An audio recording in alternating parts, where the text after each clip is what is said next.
कर्नाटक के घने जंगल में एक ऋषि का आश्रम था। छोटी सी कुटिया बनाकर वह रहते थे। भगवान की पूजा में लगे रहते। सुबह सुबह सरोवर में स्नान करते, फिर पूजा करते। उसके बाद ही अन्न जल ग्रहण करते थे। एक दिन ऋषि पूजा करके अपने आश्रम में लौट रहे थे। तभी उन्हें कुटिया के बाहर एक सफेद घोड़ा नजर आया। ऊंचे कद काठी का शक्तिशाली घोड़ा, बहुत अच्छी नस्ल का था।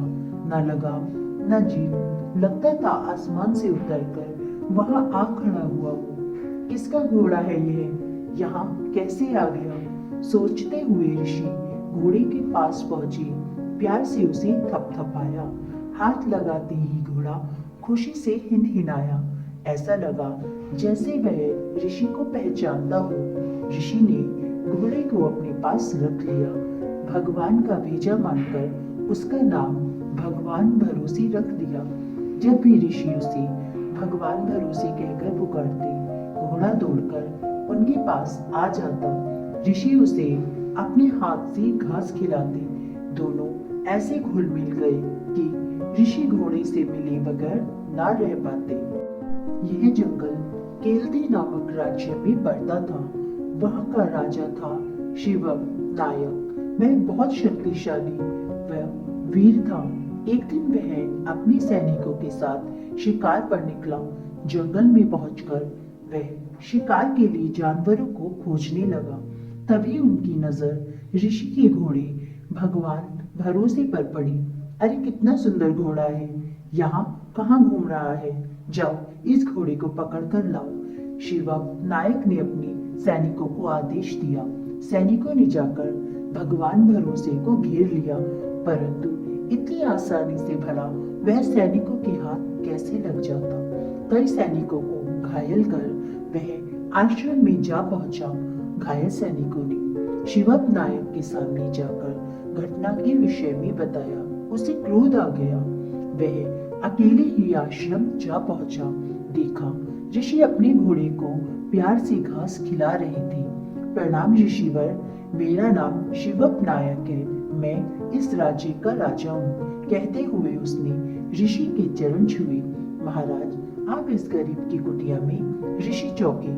जी ऋषिवर, मैं आपसे कुछ मांगना चाहता हूँ। राजा ने कहा, मेरे पास ऐसा क्या है जो किसी राजा को भेंट दे सकूं? ऋषि ने हंसते हुए कहा, यह घोड़ा मैं इसे प्राप्त करना चाहता हूँ। राजा ने अपनी इच्छा बता दी। राजन, यह घोड़ा मेरा नहीं है। 1 वर्ष पहले यह घोड़ा अपने आप मेरे आश्रम में आया था। अब यही रहता है। अगर मैं इसे आपको सौंप दूंगा तो हो सकता है यह वहां रहे ही नहीं। परंतु राजा जिद पर अड़ा रहा। ऋषि को भी लगा इस जंगल में घोड़े के रहने से अच्छा है कि यह राजा के पास रहे। वहां शायद भगवान भरोसे राज्य के काम आ सके। यह सोचकर ऋषि ने राजा को घोड़ा भेंट करने का निर्णय ले लिया। ऋषि बोले, राजन, आप घोड़े को ले जाइए, केवल अपनी सवारी के लिए रखिएगा। किसी भी युद्ध में इसके रहते आप पराजित नहीं होंगे। यह मेरा आशीर्वाद है। जब भी आप भगवान की दया बोलेंगे तो यह शत्रु सेना पर काल बनकर टूट पड़ेगा। यदि कभी आप विपत्ति में पड़ जाएं तो भगवान का आशीर्वाद कहते ही यह घोड़ा आपको महल तक सुरक्षित पहुंचा देगा। शिवम नायक घोड़ा लेकर चला आया। वह बहुत प्रसन्न था। भगवान भरोसे पर सवार होते ही वह हवा में उड़ने लगता था। उसके बाद शिवम ने कई युद्ध लड़े, परंतु कोई उसे पराजित नहीं कर पाया।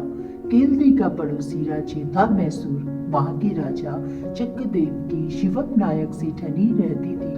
भगवान भरोसे को पाने के बाद शिवम नायक ने चक्रदेव को सबक सिखाने का निश्चय किया।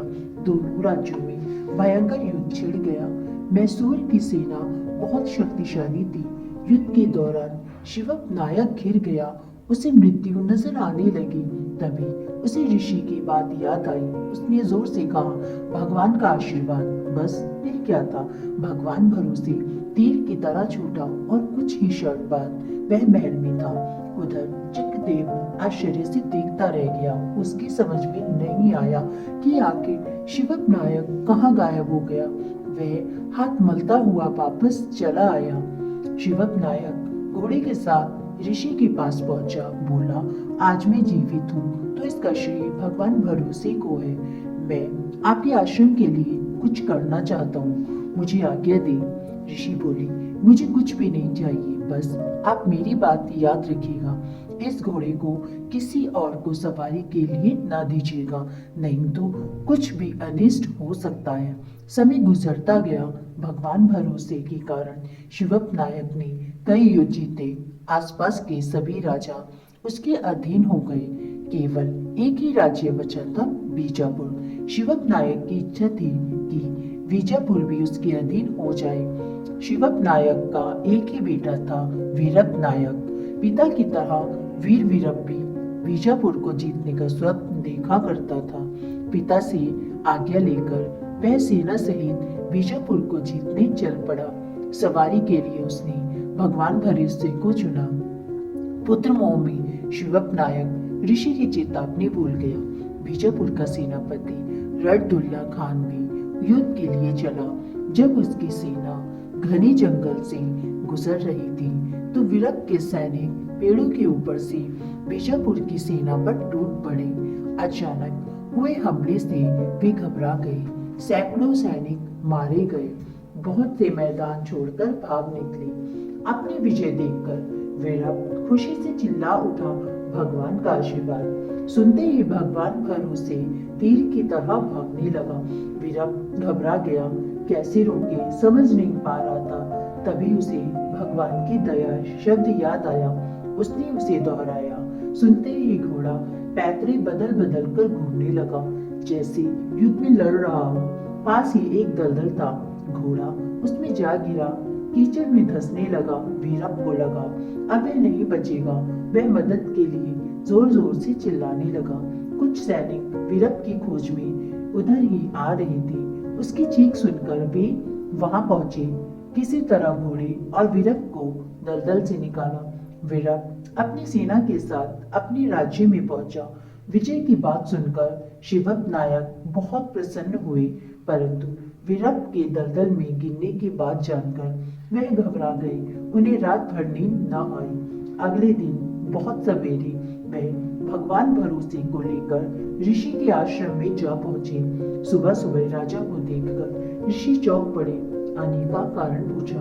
ऋषिवर, मेरे मांगने पर आपने मुझे यह घोड़ा दे दिया, परंतु इसे पाते ही मेरी लालसा बढ़ गई। मैं युद्ध पर युद्ध करता चला गया। आपकी बात भूलकर अपने बेटे को भगवान भरोसे देकर युद्ध के लिए भेज दिया। अभी अभी वह मृत्यु के मुंह से बचकर लौटा है। मैं चाहता हूँ कि यह घोड़ा अब आपके पास आश्रम में रहे। मैं इसे यही देखकर प्रसन्न हो जाया करूँगा।